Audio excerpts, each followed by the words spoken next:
شہزادیاں غضب کی تباہی میں پڑ گئی، سب شہر میں عجیب تلا تم شہزادیاں غضب کی تباہی میں پڑ گئی، سب شہر میں عجیب تلا تم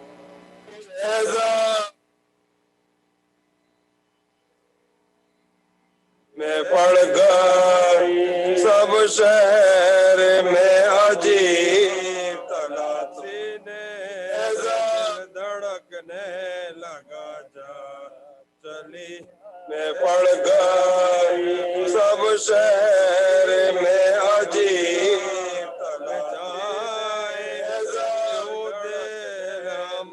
ہمارے مسافر میں پڑ گئی، سب شہر میں عجیب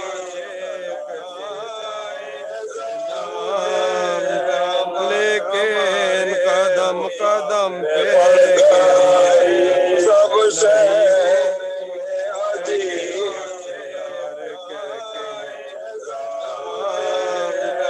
لیکن قدم قدم پہ پڑ گئی، سب شہر میں عجیب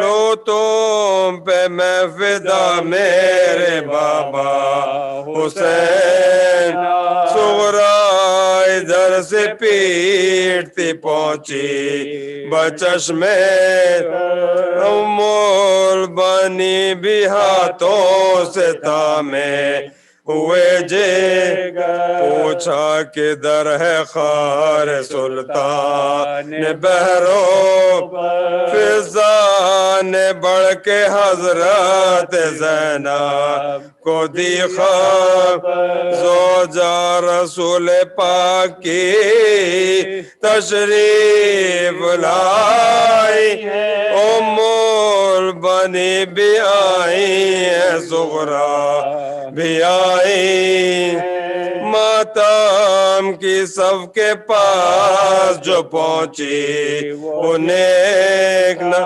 رونے لگی پکار کے سیدانیاں تک، کلثوم بڑھ گئی پہ تعظیم چند، اٹھی ایک آہ کھینچ کے زینب پیسہ گرنے لگی تو بازوئے فضا پکڑ لیا، صغرا کو دیکھتے ہی کلیجہ پکڑ لی، صغرا کے منہ کو دیکھ کے روتے تھے سب کے بیمار، لے کے نامے پہ در پیٹتی تھی، کہتی تھی مل کے ہاتھ غضب ہو گیا غضب، بیٹی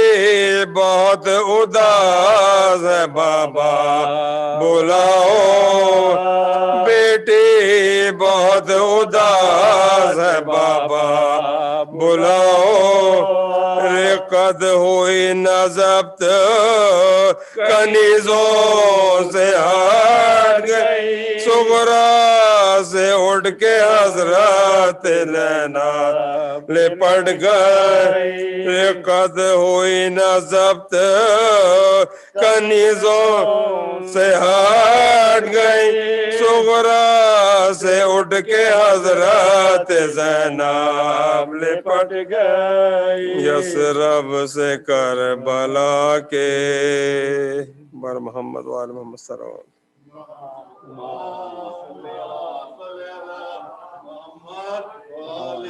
وسلم۔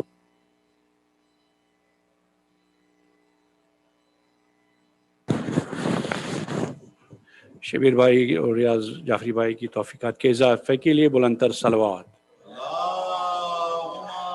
صلی علی محمد مومنین کرام، جیسے کہ آپ حضرات کو معلوم ہے کہ خمس مجالس مولانا اسد جعفری صاحب جن سے خطاب کر رہے ہیں، کل پہلی مجلس ہو چکی ہے، آج دوسری مجلس ہے۔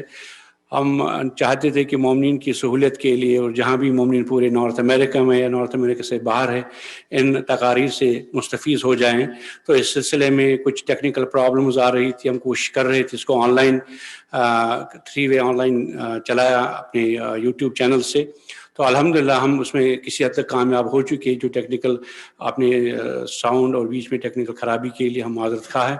انشاءاللہ امید ہے کہ قبلہ مولانا اسد جعفری صاحب کی خطاب میں کوئی ٹیکنیکل ڈیفیکلٹی نہیں ہوگی۔ انشاءاللہ اس کو ہماری ٹیکنیکل ٹیم دیکھ رہی ہے۔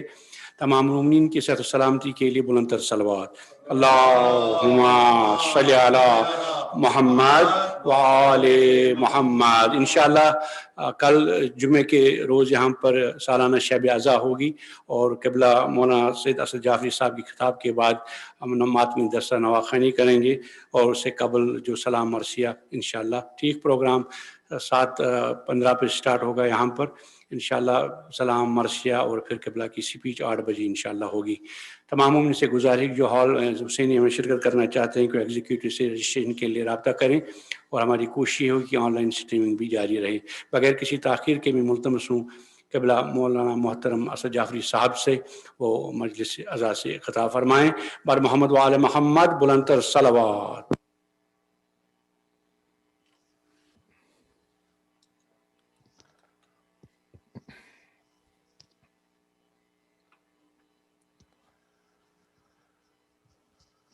Thank you, Riaz Bhai. It is Shab Jummah and the night of Friday, and Shab Maghfirat, Shab Dua, Shab Imam Zamana, Shab Isal Thawab Baraye Amwat. It's a night that we remember our marhumin. We ask Allah to elevate their darajat, to make their hayat barzakhi filled with your rahmah and your maghfirah and your grace and your lutf. So if you can please join me in reciting a Surah Fatiha for your marhumin, for mine inshallah, and for the Shuhada of Islam. Fatiha. Bismillah ar-Rahman ar-Rahim. Alhamdulillah Rabbil Alameen. Ar-Rahman ar-Rahim. Maliki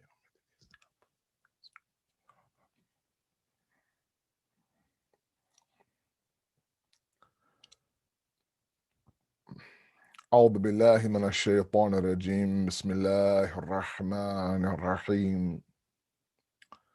الحمد لله الذي لا يبلغ مدحته القائلون ولا يحصي نعماءه العادون ولا يؤدي حقه المجتهدون، الذي لا يدركه بعد الحمم ولا يناله غوص الفطن، ثم الصلاة والسلام على أشرف الأنبياء والمرسلين، حبيب قلوبنا وطبيب نفوسنا وشفيع ذنوبنا، سيدنا ومولانا أبي القاسم محمد. اللهم صل على محمد وآل محمد وعجل فرجهم وآل بيته الطيبين الطاهرين المعصومين المظلومين، لا سيما بقية الله في الأرضين صاحب العصر والزمان، خليفة الرحمن إمام الإنس والجان، ولعن الله وعداهم أجمعين إلى يوم الدين. أما بعد، فقد قال الله وقوله الحق. بسم الله الرحمن الرحيم. يا أيها الناس إنا خلقناكم من ذكر وأنثى وجعلناكم شعوبا وقبائل لتعارفوا إن أكرمكم عند الله أتقاكم. صدق الله العلي العظيم. اللهم صل على محمد وآل محمد وعجل فرجهم. As Riaz Bhai had announced, I am with you inshallah for the next 4 nights now until the weekend. And we began our discussion last night on raising God-centric children. And in the topic that we mentioned last night, we talked about it as a muqaddamah discussion, as a discussion of somewhat of an introduction. We talked about the fact that this silsila and this system and the process of azadari was always meant to heal us and to solve our issues, to strengthen our iman, to strengthen our family unit, to bind and to form and to strengthen and to fortify our communities. As I mentioned last night in my initial form and essence discussion, I talked about the fact that sometimes we end up being stuck in putting all of our efforts in the form or the outer of a act of worship, and leaving behind the actual ruh and the spirit and the essence of that act. This miracle of Azadari that we've had now for centuries, and we are, just a few days away from the official closing of this year's COVID-19 Muharram, it should be resulting in us being better in terms of our family unit, but yet still we see that domestically there are a lot of issues. Divorce rates are skyrocketing. Our youth and our children are off the path. They're struggling. Our communities are fragmented in terms of their unity. And so I thought that it would be a good idea to close out this Ayami Azah for the Hosseini Association of Calgary and to discuss the topic that is a topic that's always needed to talk about, and that's raising God conscious and God centric children. I also mentioned last night this is not just a discussion for the parents; it's actually a two-way street. That tarbiyat and upbringing is a two-way street. It's a give and it's a take. If the parents are responsible for giving that tarbiyah, that upbringing, the flourishing, the child now has to take that and receive it. Remember my example from last night about the snowflakes and the inverted cup. And to ensure that we have all the right tools to accept that tarbiyah. I have a lot of cases I know personally of fantastic parents, great parents, loving, merciful, compassionate, understanding, pious parents, but their child simply doesn't accept or emulate that path that they have laid out for them. This is why, as I mentioned last night, Ya Nuhu innahu laysa min ahlik. Oh Nuh, he is not from your ahl, the Quran says, talking about the son of Nabi Nuh. And that led us to the first discussion we had last night, talked about Hadaf Shanasi. And that the very first thing that we need to now instill in our children from a very, very young age is the idea and the concept of ensuring they know what they're doing and why they're doing it. Okay. As they get older, that purpose becomes very clear, and you're basically laying down a foundation for the child where now you're telling them that, look, there's nothing that you do that doesn't have purpose. Something as simple as coloring a book or building a Lego building, for example, or I don't know, watching something on your screen, all of it has a purpose behind it. And the kamal and the perfection is for you to understand why you're doing what you're doing, not just what you're doing. If you begin to kind of instigate those thoughts by asking the child, why did you do this? Why'd you use this color? Or why'd you, color this way? Then they'll start to kind of, program their brain a little bit by thinking, wait a second, there's a purpose behind everything, right? And we talked about the fact that God, in our quest now to make him our purpose, he'll reroute us almost whenever we need to, in order for us to understand and to gain the idea of this Hadaf Shanasi and understanding our purpose. In tonight's discussion, I want to lean on the verse I read for you from Surah Hujurat in the Quran, verse number 13, I believe. In a very famous verse where Allah subhanahu wa ta'ala now says that we have created you from a man and a woman, and we have placed you in nations and tribes. A verse that you've heard several times. Tonight is probably, if you ask me, one of the most important discussions on tarbiyat al-awlad that we have inside of our deen. It's something that's very near and dear to me. It's one I talk about a lot in different communities. In this COVID-19 Muharram era this year, there's been so many communities I have addressed since the first of Muharram, because we are online and because everything now is virtual. It makes it easier for the reach and the outreach now, as Riaz said, a global outreach to get out to as many people as possible. One of the silver linings is that I was able to address communities that I would never be able to travel to, or I haven't been able to travel to. And up and down this, this journey of Muharram and Safar now this year in a COVID-19 Muharram, I've talked about this issue a few times only because it continues to be one of the biggest issues we have in upbringing our children. The reality is a lot of our parents are, they are struggling to keep the child at home. They're struggling now to understand their children. The child has put up a wall now between them and the child. There's no interaction between the parent and the child. The child is there as a roommate. He comes downstairs, he eats, he goes back upstairs to his room, and the parent calls me and says, I don't know what to do. All day long he's in his room, or she's in her room, doesn't come out, right? And one of the key, I cannot stress this enough, one of the key concepts is the point of tribalism in the Quran. So I want to speak a little bit about that tonight.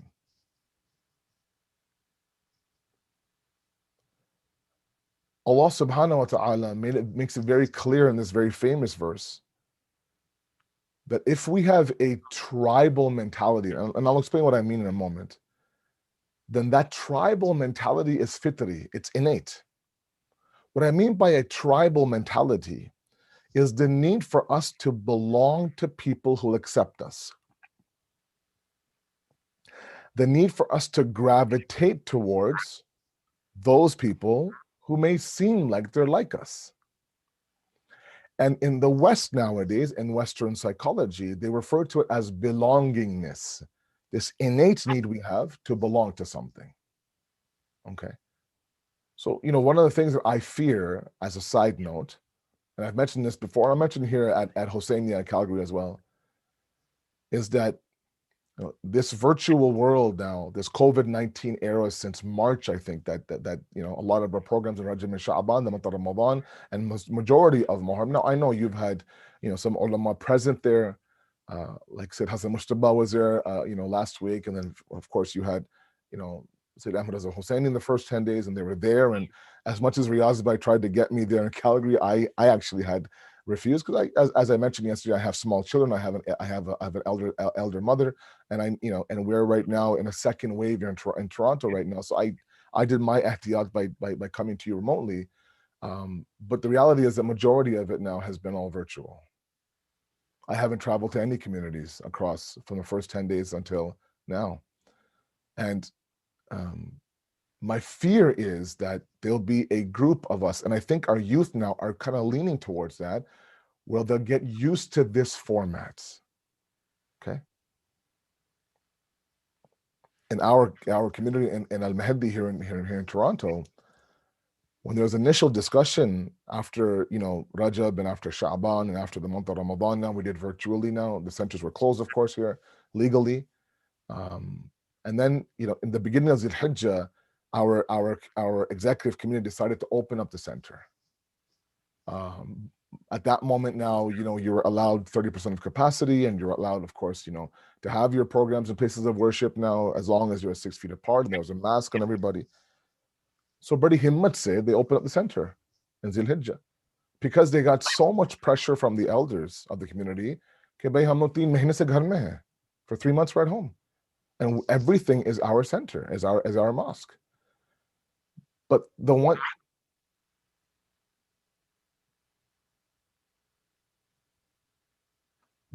that didn't accept or weren't really welcoming on this were the youth. Okay. They enjoyed the idea and the concept of being at home, being comfortable, it coming to them on the screen, let's say, for example. Think about it, right? For them, there's no commute, there's no parking, there's no 1 hour, 2 hour. You're sitting in the comfort of your home in your clothing, right? And you're turning on your device and you're listening to a lecture by me, let's say, for example. In 45 minutes, you turn off the device, you go upstairs and you go to bed. Right? No parking, no commute, no nothing. And my fear is that they'll get used to this concept. And so once things get back to normal, whenever that normal is, they won't feel they won't see a need for the building. And while it's not my topic, I don't want to get into it. I do want to say in the beginning of this discussion on tribalism, one of the beautiful benefits of having a building and a center like Husseinia, for example, is that when you frequent that center, when you go to that building, you have this sense of belongingness. It becomes your family, it becomes your tribe, right? And it becomes something that is important for us to understand. Anyways, so I don't want my youth to get used to this idea. The Aza of Sayyid al-Shuhada was always meant to be communal. It wasn't meant for you to be in your home looking at a screen and crying through the masayib of a screen. It was always meant for us to grieve him together as a community, to do matam in lines, right? All these things are there. Anyways, so one of the philosophies there is the idea of feeling like we need to belong to something. Okay. I've given this example before. When I first arrived in Qom, the first thing they do is they teach you Farsi, right? And I had to go to a specific linguistic school, a school of language, for them to teach me Farsi, and it was incredible. In 7 months, they take you from not knowing Farsi to learning how to speak, read, write, everything in Farsi. And because it's a school of all non-Iranians, there was at least 90 different countries that were represented in that class, in that school. And so I remember my morning class from 8 a.m. to 8:50 a.m. was my first class. And then we had a 10-minute break from 8:50 to 9 a.m. Okay. So, a 10-minute break, you go downstairs to, there's a little small a tea shop there, there's biscuits there, whatever the case may be. And I remember specifically watching as groups would come down 8:50. Let's say, for example, the Arabs would come down and the Pakistanis, and they would look for their fellow Pakistanis. They would look for their fellow Arabs. We would look for our fellow English-speaking guys, right? So within 5 minutes of the break, now you had the groups, okay? In the corner of the student lounge area were the Pakistanis, and one corner were the Arabs, one corner were us, the Canadians, the Americans, the UK guys, anyone who knew English. And it was innate for us to find someone who's like us, speaks our language, maybe dresses like us, talks like us, walks like us, those kind of things. That's all innate, right? Look at the Holy Prophet's history. There was an immense amount of tribalism back then, right? You were known by your tribe. You lived and you died by your tribe, right? If one person was disrespected in the tribe, the entire tribe would avenge that. If one person was killed in that tribe, the entire tribe would avenge that, right? Entire tribes would come and accept the Deen of Islam of the Prophet of Allah. That loyalty they had was incredible, because they felt like this was my identity. That's innate inside of us. We have a need to belong to something. We have a need to call this group of mine my tribe, my brotherhood, my sisterhood. This gang mentality that we have today, you live and die by your gang, is actually innate. Okay. The first tribe of any child that they look to belong to is the family. I cannot stress that enough. I cannot stress that enough. This quarantine COVID era, one thing that it's bound to force, you to look at your family and see, okay, I've had so many phone calls from fathers who've found out things about their kids that they never knew because they were home, working from home, let's say, for example, or homeschooling them, right?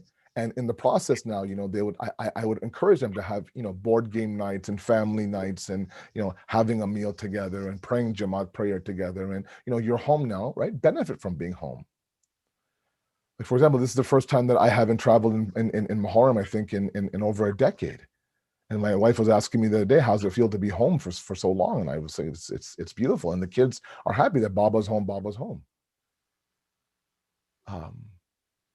And when you do something as a family, the 4 of you, the 5 of you, everyone is invested in that one event, okay? Look at the faces of your young ones, okay? They're ecstatic. They're so happy because their tribe is there, right? And initially, everything is their tribe. Everything is mama, everything is baba, everything is, if you have the luxury of having both parents, if not, even as a single parent. And my salams to those single moms out there and single dads out there, if there are any, who are holding down the fort for both parents right now, playing both the role of the parents. It's not easy. But one of the most beautiful things that we can do for a child when they are younger is continue to make them feel like they belong. Okay. I sometimes talk to people who are a little bit younger than me, in their 30s, and please hear me for a moment, in their 30s. Those who have a lot of issues, addiction problems, drug problems, mental health issues, a lot of anxiety, a lot of depression, a lot of self-confidence issues, a lot of self-image issues. And when I get to their core issues, sometimes, I'm not a psychiatrist by any means, but when I speak to them and I get them to open up, they begin to tell me that, my parents always made me feel invisible when I was younger. Please follow me very carefully. Invisible when I was younger. I mean, the moment that I would open my mouth in my house, somebody would shush me. You're the youngest, just quiet, please. Be quiet. Nobody asks you for your opinion in this discussion. They're talking about sports, they're talking about racism, they're talking about the community, right? The family's having a discussion, and the young one, let's say, wants to chime in and add their point, and they're just quieted, or they're looked at like, you just be quiet and you listen, right? And right away now the child feels like they're outside of the tribe, right? They're no longer part of the tribe. And the moment that your child feels like they're not part of the tribe, they'll leave the tribe and they'll go and look for a tribe somewhere else, right? And that's when we've lost control of that child. And what I mean by control is that our influence on that child has lessened.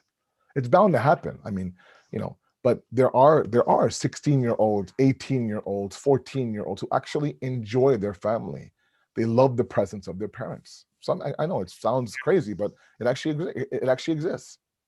It's not out of the norm for the teenager of today, the early 20s of today, to feel like my home is my haven.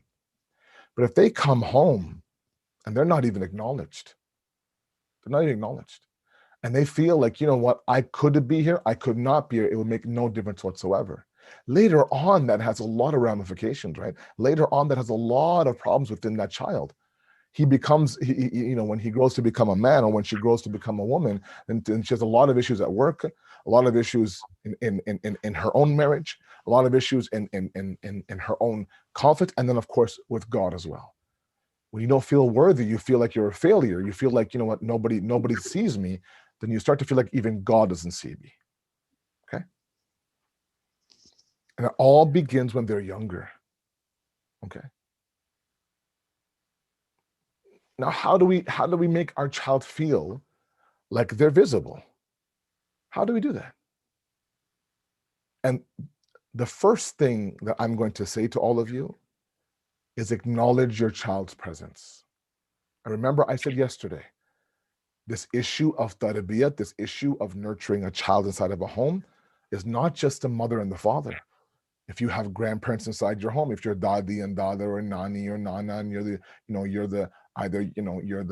grandmother or the grandfather, you also have a role. If you're an older sibling in the house, an older brother, you have a role to play in this. Right? The moment that your younger brother wants to say something, you quiet him down, or you push him, or you yell at him, or you scream at him, or you just make him feel like he's nothing. He'll start to think he's nothing. How do we ensure that this child who's 13, 14, 12 years old feels like they belong in the family? Is that you acknowledge them. Acknowledge them. How do I acknowledge them, Moulana? I'll give you very small tips, and they work. The first thing is that every morning, greet them. It sounds simple, right? Greet them. Say assalamu alaikum. Say good morning. How are you? How'd you sleep? How was your day at school after a long day at school? Right? The Prophet of Allah would be the first one to greet even children. We've heard that so many times, right? That was one of his adab, his customs, his sunnat was that nobody could beat him in giving salam first. What do you think salamun alaikum is? Salamun alaikum is this acknowledgement of someone's presence. Imagine right now in Husseiniya now, I'm looking at the hall right now, and there's a few of you there, alhamdulillah. I wish I was there, wallahi, I'm sorry I'm not, but I wish I was there. Imagine now somebody after the majlis walks into the main hall and says salamu alaikum, salamu alaikum, salamu alaikum to everybody and skips over you. A second person comes, salamu alaikum, and skips over you. A third person comes, skips over. 5 people come into the hall, say salam to everybody, and they skip over you. After a while, you think that, am I invisible? You don't see me? Hello, I'm over here. Like, yeah, we see you. Well, you didn't even say salam to me. Acknowledgement. Child comes home from school, right? For an hour and a half, nothing is said to him or her. They dump their bag at the door, and then they go upstairs, they wash their hands, right? They put their mask away, for example, and they go in their room and they sit, and no one's even, how was your day? Did you have a rough day? Something happened at school? Were you bullied at school? What was the best part of your day? Right? And then if they have a story to tell, and sometimes, mashallah, our kids have these long, Adam to leke Khatam tak story, right? It starts all the way from Adam all the way through the Prophet of Allah. I mean, long, long stories. And listen to them. Listen to them when they speak to you. And when I say listen to them, we have to listen the way the Prophet of Allah would listen to them. The Prophet of Allah would listen to them. How? He would physically turn his body towards them. And if they were mahram to him, he'd look at them in the eye. Imagine now you're talking to somebody, their phone doesn't matter, no one else matters, the TV doesn't matter, nothing matters. Yes, oh really? Oh wow. And just you feel like, oh wow, like this person's listening to me. And what happens? You feel like you're visible inside the house. You feel like you're acknowledged inside your house. You feel like you're part of the tribe inside of your house. Not that whenever you speak to your child, you're always yelling at them and always screaming at them. And one of the most beautiful ways that Islam says to greet somebody is Salamu Alaikum. We don't do it in the house enough. I mean, there's nothing wrong with you now. You're 12-year-old, you're 14-year-old. They come down. I know it's good. It's proper etiquette for the younger to say salam to the elder. Tiki, I get that. That's fine, but it doesn't mean that as the elder, as the parent, as the older sibling, you don't say salam to your younger brother, younger sister, or your child. I mean, can you imagine now for a moment? I still remember specific. Look, you guys know me in Calgary. I grew up in a typical immigrant Pakistani family. My father, marhum, was from Karachi, and he migrated with my mother in the early 70s from Karachi to Toronto. I am a child of a typical immigrant family. 4 of us, 3 brothers and a sister, and 2 of us, and we, and my father was a typical immigrant father. Wasn't very affectionate, wasn't very expressive, and they didn't have the words. Right? So a lot of you parents out there who maybe are immigrants, you were never brought up like that. I mean, you and your father never had a talk about your day. I mean, my father would tell me about him and my dada, for example, him and my grandfather. And their talks was only on an as-needed basis. If he needed something from my dad, he would talk to him. Now that's out of respect. That's a different era altogether. This is an era, and this is the era that we're having kids in. That's a completely different era. It's a completely different zamana. It's a zamana where you have to befriend your child. You maintain the authority. You maintain the fact that, look, I'm not your friend, I am your father. But at the same time, if you do have a story to tell, I want to hear it. If you do have a joke to tell, we're all going to listen to the joke. If, for example, you have a suggestion, let's say, that can we go, for example, I don't know, we have a strawberry picking farm, okay, near my house here in Toronto. You go and you pick your own strawberries, and they have a few rides there, and they have, some animals you can feed. And, when our COVID numbers were down in Ontario, we could actually go to these farms that were open, right, for selective hours. And so, if for example, my 7-year-old, I have 3 kids, right, 5, 7, and 12. If my middle daughter, if my 7-year-old suggested something, and the whole family now say, okay, let's go. It's her idea, let's do it. She would just, you could see there's a bounce in her step. She felt like she was somebody inside the house. The entire family is getting together, getting ready, putting on their shoes, washing their face, combing their hair, going somewhere that I suggested. Can you imagine the impact that has on a 7-year-old child? Can you imagine that, and inshallah, I'll touch on the 777 hadith by Imam Sadiq alayhi salam a little bit later on in the Khamsa, but initially, I cannot stress enough that please, as parents, we have to make our children visible inside the home. I've had kids call me and tell me, Moulana, I sometimes I think that, if I run away and I go missing for 3 days, maybe then at least my parents might think about me. And you might think that, it's bade hassas bache aajkal, they're very sensitive, it's over dramatic, and it's not that simple. It's not that simple. It's a different era that we live in.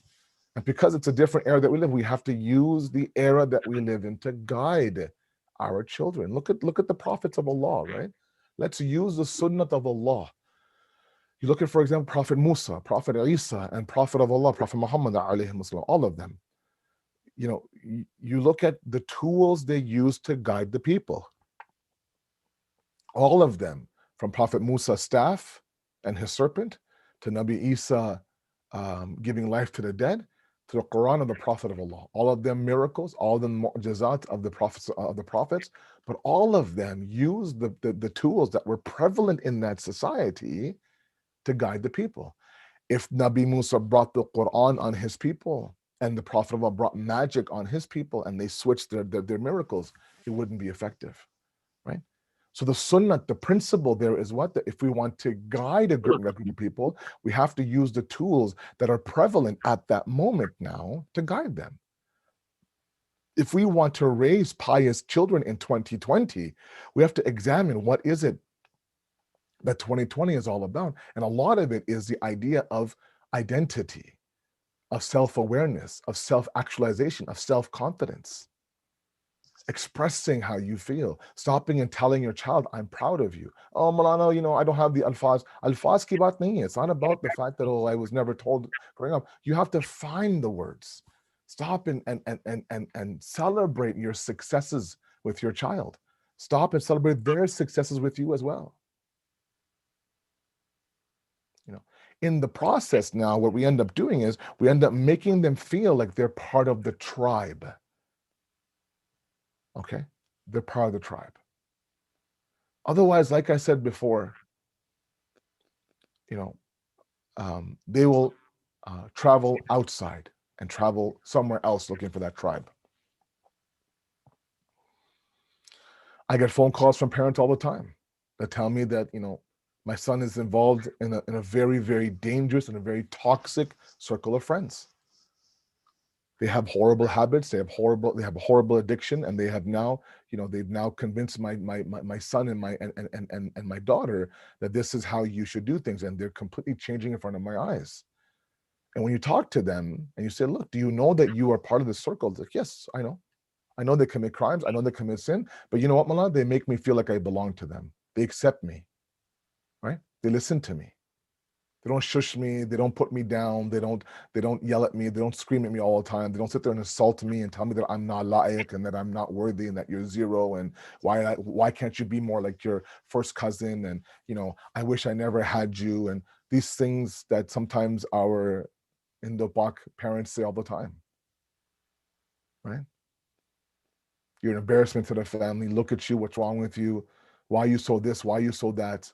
And you think for a moment, they know that I don't mean it. Nay, don't think for a moment that those words don't have impact on the child. They do. They break that child's heart, especially in the beginning of the years when everything, their entire world is you. Remember, a 5-year-old, a 7-year-old, an 8-year-old, their world are their parents.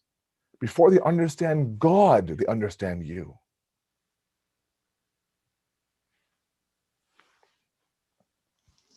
Like if my little guy Hassan, who's 5 years old, if he has, let's say, for example, a delicious snack, okay, or let's say we cook a meal together, and he loves it. Like sometimes we make homemade pizza, okay? He loves homemade pizza.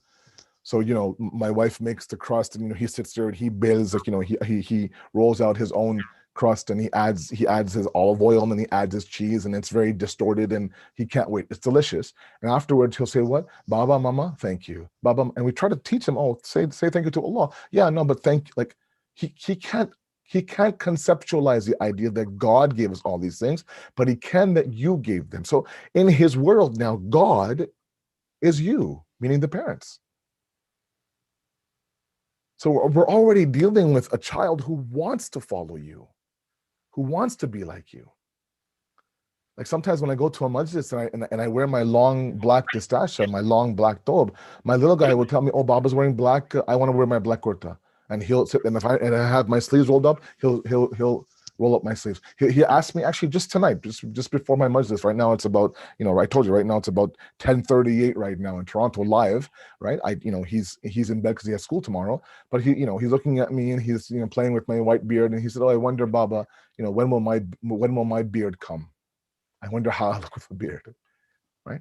And that's how all the kids are.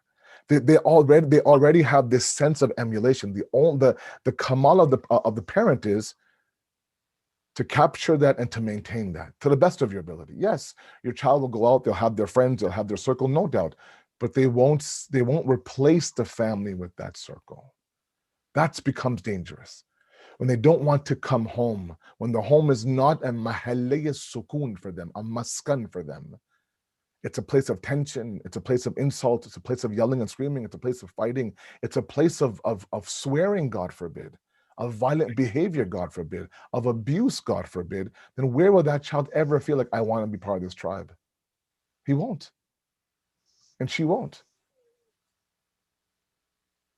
And then when they turn 16, 17, 18, 21 now, your influence on them is next to nothing. You're trying to make them a better person, but you can't. You can't make them into a better person because they're not willing to listen to you, because you've made them feel like they are zero in your eyes. And I'm sorry, these are not easy conversations. Like I said last time, it's not easy to raise children nowadays. Sometimes, my mother comes and she stays with us, and she sees how much we help our kids with our homework. Like, my young one's in grade 2, my older one's in grade 7, and just the amount of homework they bring home sometimes, and we spend 2 hours. I'm with one and my wife is with the other, and we're sitting there, doing English and doing math, and then the science project. Oh my God, the science project, all this work. And I remember my mom last year, she would come and she would spend, a week with us, and she's watching my wife and I, helping them with homework. And my mom would say, "Beta, tumhare zamane mein ye sab kuch nahi tha. It wasn't like this in your era. Like, I don't remember ever in you grade 4, grade 5, grade 6, you had homework, or you had a test, or you had a quiz, or this and that." I said, zamana badal gaya. It's a different zamana now. It's a different era now. You have to be involved in your child's life, and you have to make them feel like they belong. Anyways, my point in tonight's discussion is tribalism. It's tribalism. Make your child feel like they have a voice. Okay? Make your child feel like they're visible inside of that home.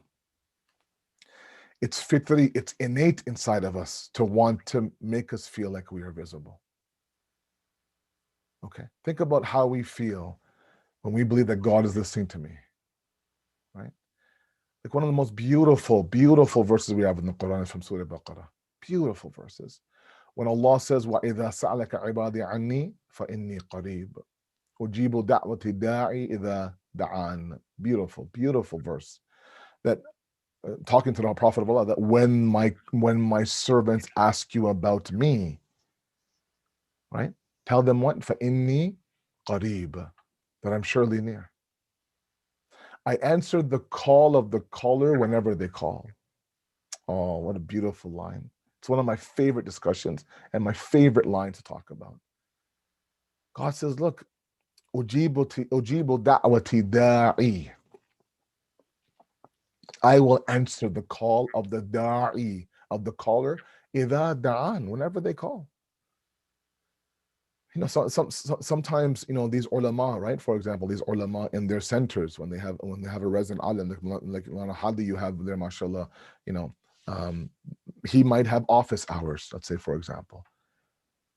अगर मिलना है उनसे, you have from 2 p.m. to 4 p.m., let's say, during the day, or from 7 p.m. to 9 p.m. or something in the evening. Right, in that 2 hours you can come and you can meet them. Meaning, basically, those are the hours that he's available. That's the hours that I'm available. Those are the hours that someone else is available. If you want to meet, let's say, for example, somebody in a higher rank, has a high position, you can't just walk into the building and say, "Look, I want to meet the CEO." No, take an appointment, grab an appointment. We'll give you some time. Right? When these groups go for ziyarat to Najaf in Iraq, and they go meet Syed Sistani, may Allah prolong his life, they do it based on Agha's timetable, right? The head of the qaflas are given a time that this is the timing that you come and you meet the Majja. And all of it is based on the timing of the person. But Allah is saying something else. He said, I will answer their call إِذَا دَعَانْ, whenever they call me. Meaning that, when they're ready to meet me and call me, I'm ready to answer their call. Right? That's the epitome, that's the oj, that's the summit of God making us feel like we're visible in this world to him. That he hears our call. I'll answer it whenever you call me. If you spend 6 months ignoring me, if you spend 6 years ignoring me, and after that, you decide, you know what, I'm tired, I'm in a dark place right now, I'm scratching rock bottom, I want to call out to Allah, and it's been 6 years, Allah says, I will answer your call. I will be there. That when Nabi Musa is asking Allah, Allah, do I climb the mountaintops and scream for you on the mountaintops? Or do I whisper to you on the musalla and the janamaz when I want my du'as to be answered? And Nabi Musa is given the answer that when have I ever left you for you to feel the need to climb the mountain and scream my name? Right? The word is munajat we use for some du'as. Munajat comes from najwa. Najwa means to whisper in Arabic. Right? They're called whispered prayers. Like the 15 whispered prayers of Imam Sajjada alayhi salatu wasalam is meant for us to make us feel like God is right beside us. My point is that he, from the moment that we are born in this world, he makes us feel like you are always visible to me. You're never invisible to me. We need to emulate that inside of our homes. Make your child feel visible inside your home. Listen to your child. Give your child some attention. Make them feel like, you know what, this is your tribe. And you are an integral part of this tribe. Doesn't matter if you are 5 or 15 or 25. Right? Use the words. Find the alfaz. How do I say it? Make them feel like, you know, this is exactly how I feel about you. If they do something great, tell them they did something great. How many complaints I get from kids nowadays that the only time my parents address me is when I mess up. The only time that my parents talk about school is when there's no A+ on my report card. And it's good to push your child. At the same time, when you know that they're struggling in math or struggling in English or struggling, let's say, for example, to fight an addiction, and they have those small victories, celebrate with them. You know, words like, I'm proud of you. Words like, you know, I love you. Words like, you know, I'm so happy right now with you. I love the person you're becoming. I'm happy to call you my son or my daughter. You know how far these things go? I'm in my 40s, guys. I lost my father when I was in my late 20s. It's been almost 18 years since I lost my father. And my father was my best friend when he passed away. Him and I were very close. It was a devastating loss for me. He wasn't sick, nothing. He just dropped one day.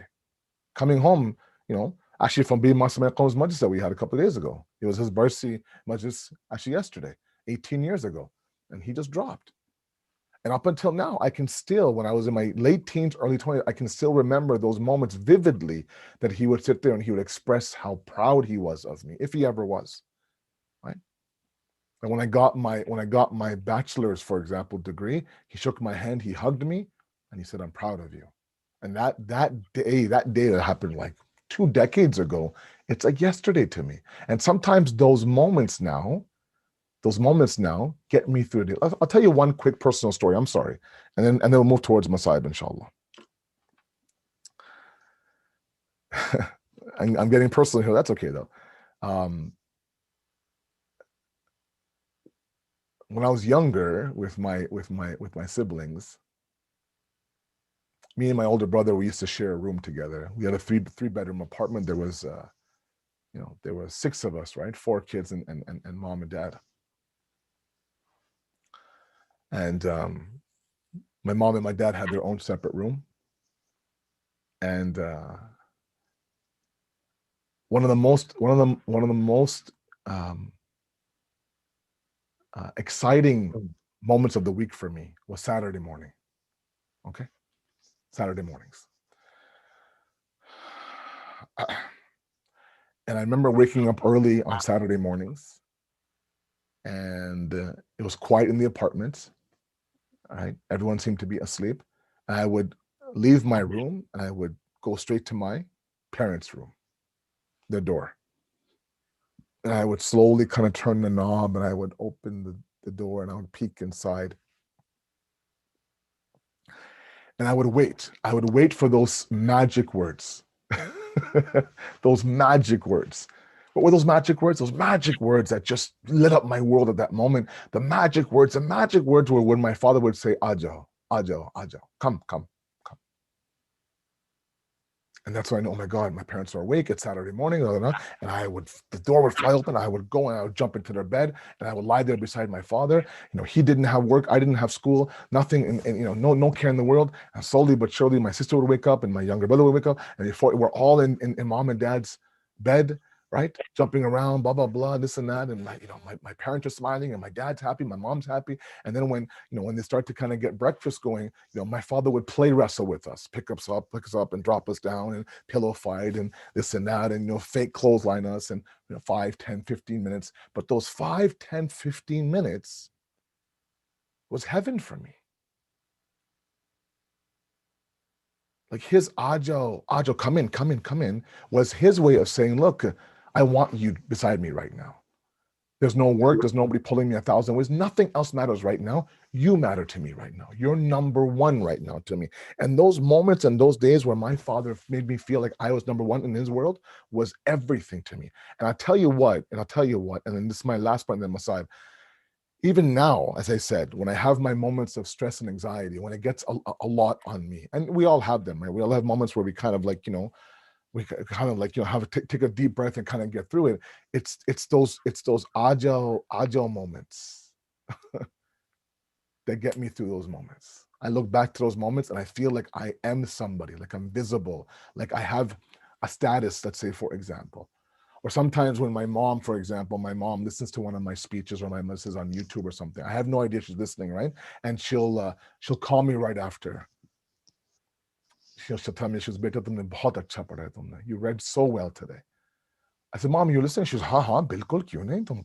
I would, of course I listen to your majlis. Right? And I don't know, for that moment, I'm just like, wow, that's my mom calling me. Right? These are all things of acknowledgement, guys. It's all the process of belongingness. And Allah says this need to belong to a tribe is fitri, it's innate. We all have it. To the point sometimes where it blinds us from the fact that sometimes the tribe that I belong to outside the family is toxic. A lot of you right now are in toxic tribes. And you're in toxic tribes. But I'm afraid if I leave the tribe, Moulana Asad, I might be once again isolated, alone, and this need to belong goes unfulfilled. So my point tonight is, if we want to begin the process of God-centric children, make them feel like the family is the only tribe that is the most important to them. And that tribe protects them from everything. Ya ayyuhalladhina amanu qu anfusikum wa ahlikum nara. Oh, you who believe, protect yourself and your family from the fire. The fires in this world, the fire of the hereafter as well. When you look at, for example, the love that the Ahlul Bayt would show their children. I read an excerpt for you from Nahj al-Balagha yesterday of Imam Ali talking to his son. we recited Hadith Qissa, right? Almost on every event as Shias, that when Imam Hussein and Imam Hassan are now entering the house and they're saying salam to their mother, Sayyidah Fatima, she responds by saying, wa alaykum salam ya qurrata aini wa thamrata fawadi. Beautiful. Apple of my eye, the light of my heart, of my eye, and the fruits of my hearts, right? Or you look at, for example, the amount of love that Imam Hussein would have for his daughter, Bibi Sakina, in Karbala.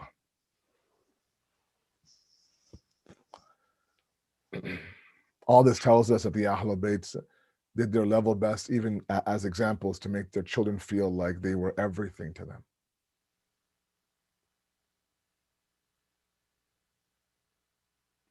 And so when this qafala now reaches back to Medina,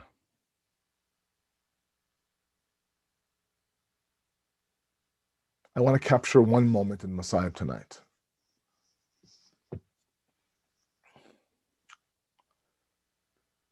They spent 3 days in Karbala during Arba'in. They get their qafla ready now, they move towards Medina.